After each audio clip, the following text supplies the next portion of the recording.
Hey guys, Lord Naren White here, the Holy Ghost, the one true God. Back with you with the next video in my series, reading The Picture of Dorian Gray by Oscar Wilde. Without further ado, returning to The Picture of Dorian Gray as read by Lord Naren White. I wonder, is that really so, Harry? Said Dorian Gray, putting some perfume on his handkerchief out of a large gold-topped bottle that stood on the table. It must be if you say so. And now I must be off. Imogen is waiting for me. Don't forget about tomorrow. Goodbye.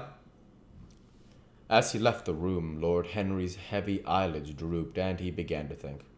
Certainly few people had ever interested him so much as Dorian Gray, and yet the lad's mad adoration of someone else caused him not the slightest pang of annoyance or jealousy. He was pleased by it. It made him a more interesting study. He had been always enthralled by the methods of science, but the ordinary subject matter of science had seemed to him trivial and of no import. And so, he had begun by vivisecting himself as he had ended by vivisecting others. Human life, that appeared to him the one thing worth investigating. There was nothing else of any value compared to it. It was true, as one watched in life in its curious crucible of pain and pleasure.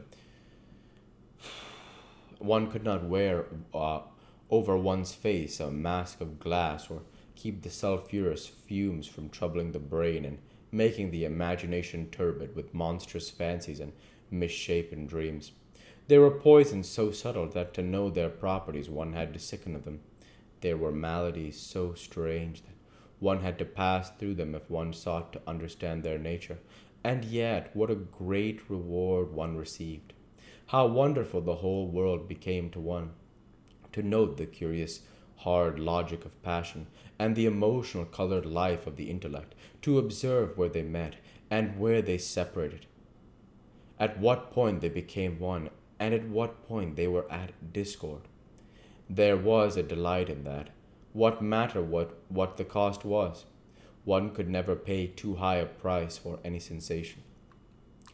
He was conscious, and the thought brought a gleam of pleasure into his brown agate eyes, though it was through certain words of his, musical words said with musical utterance, that Dorian Gray's soul had turned to this white girl and bowed in worship before her. To a large extent the lad was his own creation. He had made him premature. That was something. Ordinary people waited till life disclosed to them its secrets, but to the few, to the elect, the mysteries of life were revealed before the veil was drawn away. Sometimes this was the effect of art, and chiefly of the art of literature, which dealt with immediately with the passions and the intellect, but now and then a complex personality took the place and assumed the office of art, was indeed in its way a real work of art. Life, having its elaborate masterpieces just as poetry has, or a sculpture, or a painting. Yes, the lad was premature. He was gathering his harvest while it was yet spring. The pulse and passion of youth were in him, but he was becoming self-conscious. It was delightful to watch him. With his beautiful face and his beautiful soul, he was a thing to wonder at. It was no matter how it all ended, or was destined to end. He was like one of those gracious figures in a pageant or a play, whose joys seem to be remote from one, but whose sorrows stir one's sense of beauty, and whose wounds are like red roses. Soul and body, body and soul, how mysterious they were! There was animalism in the soul, and the body had its moments of spirituality. The senses could refine, and the intellect could degrade. Who could say where the fleshly impulse ceased, or the psychical impulse began? How shallow were the arbitrary definitions of ordinary physiologists, and yet how difficult to decide between the claims of the various schools. Was the soul a shadow seated in the house of sin, or was the body really in the soul, as Giordano Bruno thought? The separation of spirit from matter was a mystery, and the union of spirit with matter was a mystery also. He began to wonder whether we should ever make psychology so absolute a science that each little spring of life would be revealed to us. As it was, we always misunderstood ourselves and rarely understood others. Experience was of no ethical value. It was merely the name we gave to our mistakes. Men had, as a rule, regarded it as a mode of warning, had claimed for it a certain moral efficacy in the form of character, and praised it as something that taught us what to follow and showed us what to avoid. But there was no motive power in experience. It was as little of an active cause of conscience itself.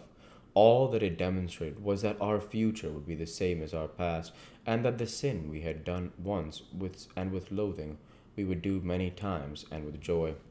It was clear to him that the experimental method was the only method by which one could arrive at any scientific analysis of the passions, and certainly Dorian Gray was a subject made to his hand, and seemed to promise rich and fruitful results. A sudden mad love for Sybil Vane was a psychological phenomenon of no small interest. There was no doubt that curiosity had much to do with it, curiosity and the desire for new experiences, yet it was not a simple, but rather a very complex passion. What there was in it was of the purely sensuous instinct of boyhood, had been transformed by the workings of the imagination, changed into something that seemed to the boy himself to be remote from sense, and for that very reason all the more dangerous. It was the passions about whose origin we deceived ourselves that tyrannized most strongly over us.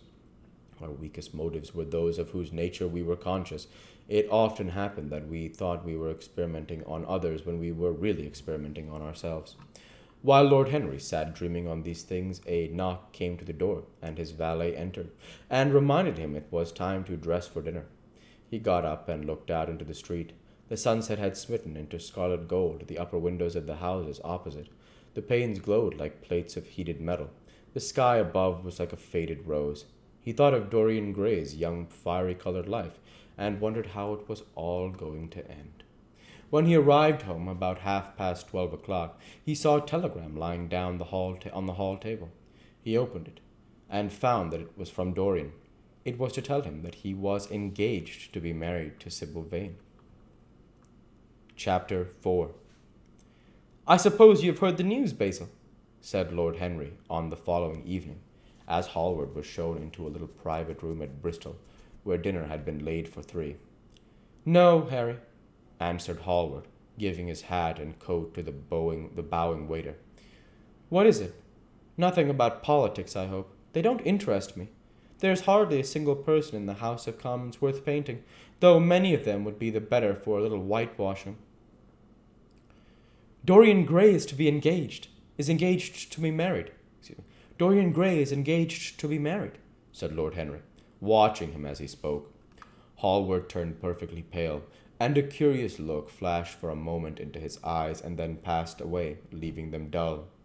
"Dorian engaged to be married?" he cried. "Impossible! It is perfectly true. To whom? To some little actress or other. I can't believe it. Dorian is far too sensible. Dorian is far too wise not to do foolish things now and then, my dear Basil." "Marriage is hardly a thing that one can do now and then, Harry," said Hallward, smiling. "Except in America. But I didn't say he was married. I said he was engaged to be married. There's a great difference. I have a distant remembrance of being married, but I have no recollection at all of being engaged. I am inclined to think that I never was engaged. But think of Dorian's birth and position and wealth. It would be absurd for him to marry so much beneath him. If you want to marry this girl, tell him that, Basil. He is sure to do it then. Whenever a man does a thoroughly stupid thing, it is always from the noblest motives. I hope the girl is good, Harry. I don't want to see Dorian tied to some vile creature who might degrade his nature and ruin his intellect."